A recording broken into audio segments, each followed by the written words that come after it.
Hello Honey's, நான் உங்கள் வீட்டில் சொல்லி எங்கேயும் காதல் எப்போதும் காதல் அப்படின்ற சீரீஸோட அடுத்த பார்ட்டை பார்க்க போகிறோம். இந்த பார்ட்டில் எடுத்தோடனே ஹீரோயின் வந்து ரொம்ப சேடாக அங்கே உட்காந்துருக்கும் போது அவங்க ஃபோர்த் பிரதர் வந்து கேட்குறாங்க, ஏம்மா மோய்வான் எந்திரிக்கிறதுல உனக்கு சந்தோஷம் இல்லையா அப்படின்னு சொல்லிட்டு. இல்லையே, சந்தோஷமாக தான் இருக்கேன், ஆனால் அப்போ ஏன் உம்முன்னு இருக்க அப்புறம் இந்த மாதிரி ஹீரோயினை திட்டான். அன்றைக்கி நான் வந்து அந்த குழந்தை ஆலிக்குட்டிக்கு நான் கொஞ்சம் ட்ரிங்க்ஸை சேர்த்து கொடுத்துட்டேன், அதனால் அவன் மயங்கி போயிட்டான், அதனால் அப்படின்னு.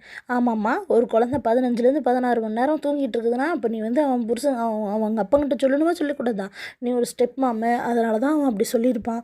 நீ தான் எல்லாத்தையும் கேஷுவலாக எடுத்துக்குவியா, அப்போ ஏன் நீ கொச்சிக்கிட்ட அப்படின்னு சொன்னோன்னே, இல்லை அது வந்துட்டு அப்படின்னு. சரி அப்புறம் இந்த மாதிரி நான் சூஜின்கிட்டேயே வச்சு பார்த்துக்க வேண்டியதானேன்னு சொன்னேன் அப்படின்னோடனே, இப்போ நீங்கள் 2 பேர் சண்டை பத்தல, அந்த சூஜின் பொண்ணு எங்கே வந்துச்சு, நீ ஏன் அவளை பற்றி பேசின, உனக்கு என்ன ஜலஸா அப்படின்னு கேட்டோன்னே, அப்படி ஒன்றும் இருக்காதே, அது வந்து ஆனால் உண்மை தான் அப்படின்னு சொல்கிறாங்க. உடனே வந்துட்டு என்ன தான் நடந்தது சொல்லு அப்படின்னா அவங்க சொல்கிறாங்க, இந்த மாதிரி நான் அங்கேருந்து 2 நாள் எனக்கு அவளை பார்க்கும்போது ஒரு மாதிரி தான் இருந்துச்சு, எனக்குமே ஜெலஸ்ன்னு தான் நினைக்கிறேன் அப்படின்னு சொல்லிட்டு இவங்க சொல்கிறாங்க.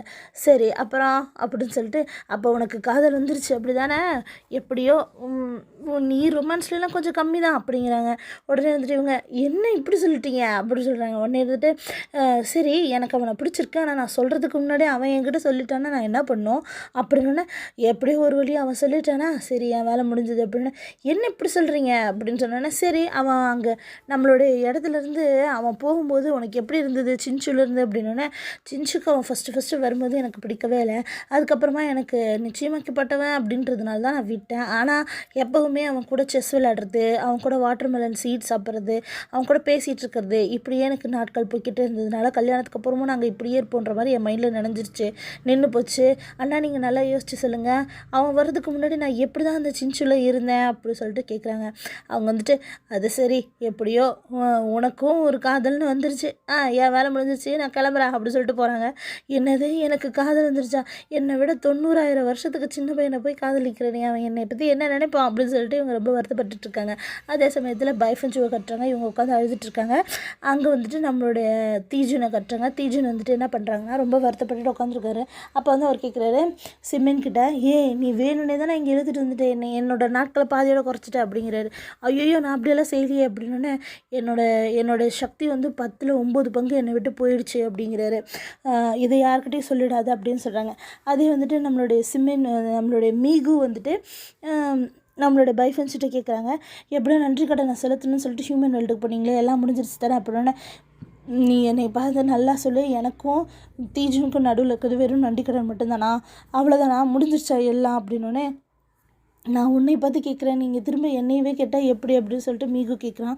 உடனே வந்துட்டு சரி அப்படின்னு சொல்லிட்டு இவங்க பேசிகிட்டு இருக்கும்போது கரெக்டாக பார்த்தா பைஃபன்ச்சுவோட அப்பா வந்துடுறாரு. பார்த்தோன்னே அந்த பொண்ணு அப்படியே முட்டி போட்டுட்டு குச்சி அவங்க கையில் கொடுக்குற மாதிரியே போகுது. அப்புறம் அவர் அடிக்கலான்னு கை வாங்கும்போது அந்த பொண்ணு அங்கேருந்து ஓட தப்பிக்க பார்க்குது, ஆனால் அதுக்குள்ளே அவரே பிடிச்சிட்றாரு. அப்போ அந்த சமயத்தில் அவங்கள அடிக்கலான்னு சொல்லிட்டு கை வாங்கும்போது நம்மளுடைய 4th பிரின்ஸ் வந்து தடுத்துடுறாரு. நம்மளுக்கு இருக்கிற கடைசி குட்டி அந்த ஒரு குட்டி தான், அதையும் நீங்கள் கொண்டுறதீங்க, இவ தான் அடுத்த வாரிசு அப்படின்னு சொல்லிட்டு இருக்காங்க. அந்த சமயத்தில் இல்லையே ஹீரோயினுக்கு கூட தான் பையன் இருக்குது அப்படின்னு. என்னடி சொல்கிற, அதாவது அந்த அவருக்கு முன்னாடியே ஹியூமன் வேர்ல்டில் இருந்த பொண்ணோட பையன் இருக்குது அப்படின்னு சொல்லி, ஓ அவனா அப்படின்னு சொல்கிறாங்க. அப்புறம் வந்துட்டு சரி நீ போ அப்படின்னு சொல்கிறேன். இப்போ ஹீரோயின் வந்து அங்கே தனியாக இருப்பா, இவன் பைஃபன்ச்சுவை அனுப்பிச்சி விடலாம் அப்படின்னு சொன்னோன்னே, இவர் இருந்துட்டு என்ன இப்படி ஏற்கனவே பையன் இருக்கிற பொண்ணோட நம்மளுடைய பொண்ணை வந்து கல்யாணம் பண்ணி கொடுக்கணுமா அப்படின்லாம் இந்த செகண்ட் பிரதர் பேசிகிட்டு இருக்கிறதுக்குள்ள, சரி நீ போமா, அங்கே பைச்சியான் ஹீரோயின் மட்டும் தனியாக இருப்பா அப்படின்னா, இவளும் அப்பா விட்டதே போதுன்ட்டு ஓடிடுறா. அப்படி போகும்போது என்ஜான் பையன் வரான். அந்த பையன் வந்துட்டு கேட்குது, அந்த குட்டி பையன், இந்த மாதிரி நீங்கள் ஹியூமன் வேர்ல்டில் அப்படின்னா, நீ எங்கள் அத்தையை தானே பார்க்க வந்திருக்க, அவங்க இங்கே இல்லை அப்படின்னா, இல்லை நான் அவங்கள தான் பார்க்க வந்திருக்கேன் அப்படின்னா, ஐயோ நீ வந்து தப்பாக எதுவும் நினச்சிக்காத, நான் வந்துட்டு ஹியூமன் வேர்ல்டில் வந்ததே தீஜுனோட லவ் ட்ரையலுக்காக தான் அப்படின்னு சொல்லிட்டு. உடனே ஓ அப்படியே சந்தோஷம் அப்படின்னு சொல்லிட்டு, சரி வேறு எதுவும் இல்லைன்னா நான் கிளம்புறேன் அப்படின்னு சொல்லிட்டு நம்மளோட பைஃபன்ச்சு போயிடுறாங்க. அதே இங்கே குலனில் கட்டுறாங்க, எல்லோரும் ஒன்றா சேர்ந்துக்கிறாங்க. சேர்ந்துட்டு இப்போ டிவைன் பவரோட, அதாவது நம்மளோட மாஸ்டரோட வாள் வந்து ஆக்டிவேட் ஆச்சுல்ல, அதுக்காக தான் இவங்கெல்லாம் வந்திருக்காங்க. பார்த்துட்டு இவங்களுக்கு ரொம்ப சந்தோஷம். அப்போ பேசிகிட்டு இருக்கும்போது நம்ம இந்த இடத்துக்கு வந்தாலே நம்மளோட 17th ஞாபகத்தை நம்ம இங்கேருந்து அழிக்கவே முடியாதுல்ல அப்படின்னு சொல்லிட்டு இருக்காங்க. அவளை யாராலையும் கண்டுபிடிக்க முடியல அப்படின்னு சொல்கிறாங்க. 70,000 வருஷம் ஆயிடுச்சு அப்படின்ட்டு. அப்புறம் வந்து அவங்களுடைய வாழ்க்கை மரியாதை செலுத்திட்டு அவங்க சொல்கிறாங்க, நீங்கள் வந்து சொன்ன வார்த்தையை எங்ககிட்ட காப்பாற்றுவீங்கன்னு எங்களுக்கு நல்லாவே தெரியும், நாங்கள் எல்லாம் திரும்பி வந்துட்டோம் அப்படின்னு சொல்லிட்டு அவங்க அங்கே வந்து எல்லோரும் அவருக்கு க்ரீட்டிங் பண்ணிகிட்டு இருக்காங்க. அந்த சமயத்தில் நம்மளுடைய ஹீரோ கட்டுறாங்க. அவர் ஃபுல்லாக ட்ரிங்க்ஸ் பண்ணிட்டு 5 பாட்டில் ட்ரிங்க்ஸ் பண்ணிட்டு அங்கே உட்காந்துருக்காரு. ஹீரோயின் அங்கேருந்து வரும்போது எண்ணிகிட்டே வராங்க.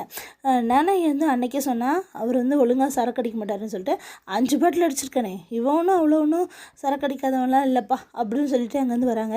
நீ அந்த லேம்புக்கு தானே வந்திருக்க, தரேன் அப்படின்னு சொல்லிட்டு அந்த லேம்பை கொடுக்குறாங்க. கொடுத்துட்டு 3 நாள் இதை பத்திரமா பார்த்துக்கணும், எந்த விதமான பவர்ஸும் யூஸ் பண்ணக்கூடாது, அணையவே கூடாது, நீ பக்கத்துலேருந்தே பார்க்கணும், இதை வந்து அந்த பிரின்ஸோட பக்கத்தில் கொண்டு போய் வச்சிடணும் அப்படின்னு சொல்லிட்டு இருப்பாங்க.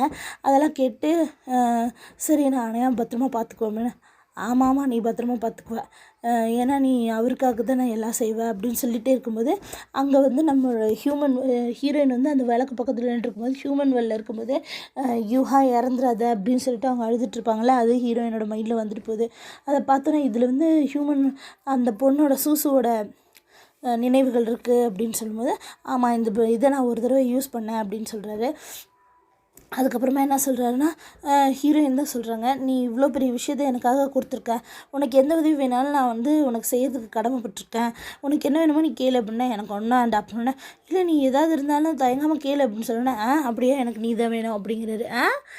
சரி நீ ட்ரிங்க்ஸ் பண்ணிக்க, சரி எனக்கு வேலை இருக்குது, நீ எதுவும் வேணாண்டால நான் போகிறேன் அப்படின்னோடனே, எனக்கு நீ தான் முழுசாக வேணும், வேறு எதுவுமே எனக்கு வேண்டாம், உன் கூட தான் நான் வாழணும்னு ஆசைப்பட்றேன் அப்படின்னு சொல்கிறாரு.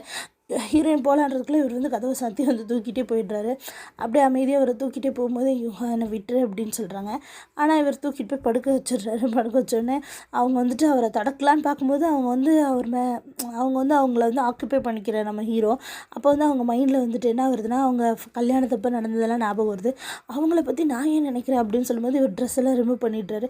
ஏன் ட்ரெஸ் அப்படின்னு இவங்க வந்துட்டு அது ரொம்ப டிஸ்டர்பன்ஸாக இருக்குதுமா அப்படின்னு சொல்கிறாரு. உடனே வந்துட்டு நிஜமாலுமே உனக்கு நான் நீ என் கூட இருக்கணும்னு தான் ஆசைப்பட்றியா அப்படின்னா, ஆமாம் அப்படின்னு சொல்கிறாங்க. அன்றைக்கி அந்த நைட்டை வந்து நல்லா சந்தோஷமாக ஸ்பெண்ட் பண்ணிடுறாங்க. அப்போ ஹீரோ வந்துட்டு அவங்கள பார்த்துட்ருக்காங்க.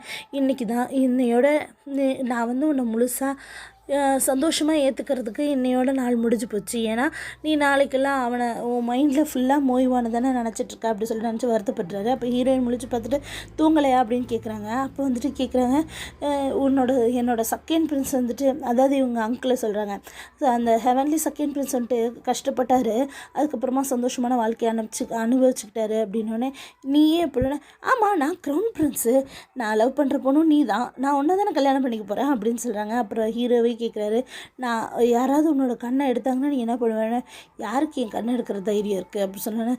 அது நானாக இருந்தால் அப்படின்னா, கண்டிப்பாக நீ கண்ணை எடுத்துட்டீங்கன்னா அன்னையோட நம்ம 2 பேருக்கும் எல்லாம் முடிஞ்சு போச்சு அப்படிங்கிறாங்க. அந்த சமயத்தில் ஹீரோவும் அப்படியே வருத்தத்தோட கண்ணை மூடுறாரு. அதே சமயத்தில் ஹீரோயினும் நல்லா தூங்கிட்டேன், சரி தூங்கி ரெஸ்ட் எடு அப்படின்னு சொன்னோன்னே, அந்த சமயத்தில் இவங்க தூங்கும்போது அவங்க கனவுல வந்துட்டு ஹீரோ வந்துட்டு சூக்கிட்டே நான் போயிட்டு வரேம்மா, வெளியே வந்துடாத இந்த இடத்த விட்டு அப்படின்னு சொல்லிட்டு போவார்ல, அதுவும் அதே இவருக்கு அடிபட்டுருச்சுன்னொன்னே அவங்க அந்த இடத்த விட்டு வெளியே ஓடி வருவாங்க இல்லையா, அதுவும் ஞாபகம் வருது. அந்த சமயத்தை ஃபஸ்ட்டு இது வந்து பார்க்கும்போது இது ஏன் என்ன மாதிரியே இருக்குது இந்த பொண்ணு அப்படின்னும், 2வது தடவை அவங்க ஓடும்போது ஏன் உன் வீட்டுக்காரன் தான் வெளியே ஓடாதுன்னு சொன்னாங்கல்ல அப்படின்னு சொல்ல அவங்க ஓடும்போதும் ஞாபகம் வருது. உடனே முழிச்சு பார்க்குறாங்க, பார்த்தா பொழுது விழுந்துருச்சு, அது அவங்க ரூமில் இருக்காங்க, ஹீரோவை காணோம். அந்த சமயத்தில் வெளியே வந்து பார்த்தா பைஃபுன்ச்சு வந்திருக்காங்க. பைஃபுன்ச்சுவை பார்த்த உடனே நம்மளோட ஹீரோயின் இருந்துட்டு, என்னம்மா எல்லாம் முடிச்சுட்டு வந்துட்டியா, ஆனால் உன்னை பார்த்தா எங்கேயோ காயப்பட்டு வந்த மாதிரி இருக்குது எப்படின்னா, இல்லையே அப்படின்னு சொன்னோன்னே, இதயத்தில் கை வச்சுட்டு இங்கே காயப்பட்டுருச்சு அப்படி தானே அப்படின்னோடனே, உங்களுக்கு எல்லாம் தெரியுமா அப்படின்னு சொல்லிட்டு உடனே பைஃபுன்ச்சு அழுக ஆரம்பிச்சிட்றாங்க. அதே ஹீரோ என்ன பண்ணுறாருன்னா, நேராக வந்து கிங்குக்கிட்ட வந்து இந்த மாதிரி அந்த பீஸ்டெல்லாம் நான் கொல்லணும்னு நினைக்கிறேன், அங்கே இருக்க மூலிகையை நான் எடுக்கணும்னு நினைக்கிறேன் அப்படின்னு சொல்ல, சரி உன்னோட படைகளெல்லாம் கூப்பிட்டு நீ கிளம்பு அப்படின்னா, இல்லை நான் வருங்கால கிங்கு, எப்படி நானே தனியாக போய் என்னோடதை நிரூபிக்கணும்னு நினைக்கிறேன் அப்படின்னோடனே, சரி போப்பா அப்படின்னு சொல்லிடுறாங்க. 3 நாளில் நான் திரும்ப வந்துடுவேன் அப்படின்ட்டு. அதே இங்கே ஹீரோயினை பார்த்தோன்னே நம்மளோட ஃபஸ்ட் சீனியர் வந்துட்டு, நீங்கள் தான் அவரை காப்பாற்ற வந்தவங்களா அப்படின்னு சொல்கிறாங்க. அதே நீ வந்து 17th இல்லையே, நீ பொண்ணாக இருக்கியே, நீ ஷென்யூ தான், நான் எதுக்கு இந்த பக்கம் வந்தேன் அப்படின்னு சொல்லிட்டு அவங்க கோவமாக கேட்கும்போது, இல்லை நான் தான் 17th அப்படின்னு சொல்கிறாங்க. என்னதே அப்புறம் சொல்கிறாரு அவர், நீ போய் அங்கே பீச்வுட்டில் போய் ஒளிஞ்சுக்கிட்டியா அப்படின்னு சொல்லி கேட்கும்போது, இல்லை நான் அங்கே இருக்க ஃபாக்ஸ் கிங்கோட கடைசி பொண்ணே நான் தான் அப்படின்னு சொல்கிறாங்க. என்னது நீ வந்து அப்படின்னு சொல்லிட்டு ஹக் பண்ணிக்கிறாரு, ரொம்ப சந்தோஷப்படுறாரு. அப்போ வந்து 70,000 வருஷத்துக்கு அப்புறம் நான் உன்னை கண்டுபிடிச்சிட்டேன் அப்படின்னு சொல்லிட்டு, சரி மாஸ்டர் எங்கே வச்சுருக்க, குலன் மவுண்டனில் இந்த மாதிரி டிவைன் பவர் வந்து தெரிஞ்சிச்சு அப்படின்னோடனே, என்னது அங்கே தெரிஞ்சிருச்சா அப்படின்னா, அப்போ உனக்கு ஏற்கனவே தெரியுமா அப்படின்னு சொல்லி கேட்குறாரு. அப்போ வந்துட்டு நீ தான் பைச்சியானு சொன்னால், அப்போ நீ வந்து அந்த பெல்லை வந்து திரும்ப சீல் பண்ணது நீ தானா அப்படின்னு சொல்லிட்டு ரொம்ப சந்தோஷமாகவும் கேட்குறாரு. அவங்களும் ஆமான்னு சொல்கிறாங்க. அப்போ உனக்கு தெரியும்னா மாஸ்டர் எங்கே அப்படின்னு சொல்லி கேட்டோன்னா, உங்கள் அண்ணனில் தான் எங்கள் மாஸ்டர் இருக்கார் அப்படின்னு சொல்கிறதோட, நான் வந்து சோல் ட்ராக்கிங் பவரை யூஸ் பண்ணி பார்த்துட்டேன், மாஸ்டர் இங்கே தான் இருக்கார் அப்படின்னு சொல்கிறாங்க. அதுக்கப்புறம் இவங்களும் சரி நம்ம வந்து திரும்ப மாஸ்டர் கொண்டு வந்துடலாம் அப்படின்னு சொல்லிட்டு இவங்க பேசிகிட்டு இருக்கும்போது, அப்புறம் சரி நான் இந்த விளக்கு வந்து 3 நாள் இங்கேயே வச்சு பார்த்துக்கணும், நான் பார்த்துக்கிறேன் அப்படின்னு சொல்கிறாங்க. உடனே வந்துட்டு பைஃபன்ச்சு வராங்க. வந்துட்டு நம்ம ஹீரோயின்ட்ட எப்படி உங்களுடைய அயன் மரத்தில் பூ பூத்துருச்சு, எப்படியோ நீங்கள் ஹீரோவை லவ் பண்ண ஆரம்பிச்சிட்டிங்க அப்படின்னு சொல்லும்போது, நீ எவ்வளோ தைரியம் தான் என்னையவே கிண்டல் பண்ணுவா அப்படிங்கிறாங்க. இந்த விளக்கு அவர் உங்களுக்கு கொடுத்துட்டாரா அப்படின்னு சொல்லி கேட்கும்போது, அப்போ வந்துட்டு ஆமாம் அவரே தான் கொண்டு வந்து என்கிட்ட கொடுத்தாரு அப்படின்னா பைஃபன்ச்சு சொல்கிறாங்க. இது ரொம்ப பவர்ஃபுல்லாக ஆமாம் அப்படின்னு. அப்போ அந்த விளக்கு உங்ககிட்ட கொடுத்துட்டாரு அப்படின்னா ஹியூமன் பொண்ணு அவர் மறந்துட்டாரு, இனிமேல் ஆண்டி வந்து சந்தோஷமாக இருப்பாங்க அப்படின்னு சொல்லிட்டு இவங்க மனசில் நினச்சிக்கிறாங்க. ஹீரோவும் வந்துட்டு தன்னுடைய குழந்தைய வந்துட்டு நேனைட்ட கொடுத்துட்டு என்ன சொல்கிறாருன்னா, நீ பத்திரமா இவனை பார்த்துக்கணும், இப்படியெல்லாம் உடம்பெல்லாம் தொடச்சிடணும், அவனுக்கு அலர்ஜியெல்லாம் ஆகும் அப்படின்னு சொல்கிறாரு. அதே அவங்களோட அசிஸ்டன்ட் 2 பேர் இருக்காங்களே, அவங்ககிட்ட கூப்பிட்டு இங்கே பாருங்கள், நான் 3 நாளுக்குள்ளே வரதுக்கு லேட் ஆயிடுச்சுன்னா வேறு யாருமே அங்கே நீங்கள் எல்லாம் யாரும் வரக்கூடாது, அதே முக்கியமாக நம்மளோட ஹீரோயினுக்கு இதை பற்றி தெரியக்கூடாது அப்படின்னு சொல்கிறாங்க. அதே வந்துட்டு நம்மளுடைய லீஜின் கிட்ட அவங்களோட அங்கே இருக்க அசிஸ்டன்ட்ஸ் எல்லாம் வந்து சொல்கிறாங்க, ஜென்ரல்ஸ் எல்லாம் வந்து சொல்கிறாங்க, இந்த மாதிரி ஷென்னி வந்து ஹீரோயின் பிரின்சஸ் கூட இருக்கா, அவகிட்ட குழந்தை இருக்கனால நான் அவங்கள தாக்கலம்னா, அந்த குழந்தை எப்போ இறந்து போச்சு, அவளை அங்கே பார்த்த உடனே கொல்லுங்க அப்படின்னு சொல்கிறாங்க. உடனே சரின்னு சொல்லிட்டு இவங்கெல்லாம் வர்றதுக்குள்ளே நம்மளோட ஷென்னியும் பிரின்சஸும் அந்த இடத்த அடைச்சிட்டாங்க. அதாவது அவங்க அந்த மூலிகை இருக்கிறதுக்கு வந்துட்டுருக்காங்களா, அந்த இடத்துல உட்காந்துருக்காங்க. அப்போ வந்து அவங்க சொல்கிறாங்க, எங்கள் அண்ணனை நீங்கள் பார்க்கலன்னா நீங்கள் இந்த மாதிரியெல்லாம் பிரச்சனையை அனுபவிச்சிருக்க மாட்டீங்க அப்படின்னு சொல்கிறாங்க. ஆமாம், நான் உங்கள் அண்ணனை வந்து லவ் பண்ணேன், அப்புறமா வந்துட்டு இது மட்டும்தான் நான் செஞ்ச ஒரே தப்பு, சீனோட ஸ்வீட்டான்ட்டு நான் வந்து இப்படி பண்ணியிருக்கக்கூடாது, அதுக்கப்புறமா தான் என் வாழ்க்கையில் எல்லாமே தப்பாயிடுச்சு அப்படின்னு சொல்லிட்டு அவங்க அழுதுகிட்டே போய் படுத்துடுறாங்க. அப்புறம் அவங்க தூங்கிட்டாங்க. அப்புறம் ஜிலான் வந்து பேசுகிற நம்ம பிரின்சஸ் கிட்ட அவர் வந்து சொல்கிறாரு, நான் வந்து ஹியூமன் கிடையாது அப்படின்னு சொல்லிட்டு அந்த பொண்ணு சொல்கிறேன். அப்போ வந்துட்டு ஓ அப்படியா அப்படின்னு சொல்லிட்டு அவங்க விட்டுட்டுறாங்க. அப்புறம் வந்துட்டு நான் உன்னை விரும்புகிறேன் அப்படின்னு சொல்லி, நீ யாராவது விரும்பியிருக்கியா அப்படின்னு கேட்கும்போது, இந்த மாதிரி 76 வருஷத்துக்கு முன்னாடி சீன்னு சொல்லிட்டு நான் ஒருத்தவங்களை விரும்பினேன், ஆனால் அதெல்லாம் நான் அவங்கக்கிட்ட சொல்லவே இல்லை, அதுவும் அவங்களுக்கு தெரியவே தெரியாது அப்படின்னு சொல்கிறேன். சரி நான் உன்னை விரும்புகிறேன், நீ எதுவும் என்கிட்ட சொல்லியிருந்தா நம்ம காலையில் பேசிக்கலாம் அப்படின்னா, இல்லை நீ எதுவும் ஒன்று மறைக்கிற என்கிட்ட இருந்தேன் அப்படின்னா நான் காலையில் சொல்கிறேன் அப்படின்றாங்க.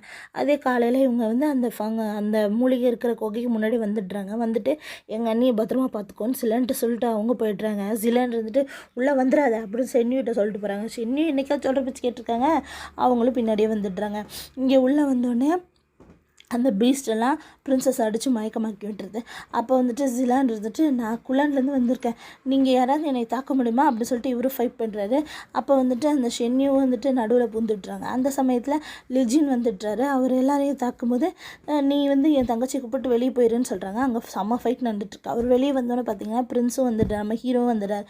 அவர் வந்து என்ன நடக்குது இங்கே அப்படின்னு கேட்கும்போது, இந்த மாதிரி லீஜினும் அவன் முன்னாடியும் உள்ளே இருக்காங்க, நாங்கள் 2 பேர் இந்த மாதிரி இந்த பொண்ணுக்கு அடிபட்டுருச்சுன்னு இந்த பொண்ணு வெளியே கூப்பிட்டு வந்துட்டேன்னொன்னே இவர் இவங்களை சுற்றி ஒரு வளையத்தை போட்டு விட்டு உள்ளே போயிட்டு எல்லாம் வெளியே போங்க அப்படின்னு சொல்கிறாரு. ஆனால் இந்த பொண்ணு வெளியே போக மாட்டேன்னு அடம்பிடிக்குது ஷென்னியும். அந்த சமயத்தில் ஃபைட் பண்ணி எல்லாத்தையும் 4 பீஸ்டையும் கொண்டுடுறாரு, ஒரு 3 பீஸ்ட்டை கொண்டுடுறாரு. அப்போ அங்கே இருக்க ஃபங்கஸ் எல்லாம் அழைச்சிட்டு இருக்கும்போது ஷென்னிக்கு கோவம் வந்து நேராக அவரை குத்துலான்னு வராங்க. அதை தடுக்க வரும்போது இன்னொரு பீஸ்ட் வந்து ஹீரோவோட கையவே அப்படியே கடிச்சு பிடுங்கிடுது. அப்போ தள்ளி விடும்போது இன்னொரு பீஸ்ட் வந்து அந்த பீஸ்ட் வந்து திரும்ப இப்படி இடிக்கலான்னு வரும்போது ஷென்னியுக்கு வந்து செம்மையாக அடிபட்டுருது.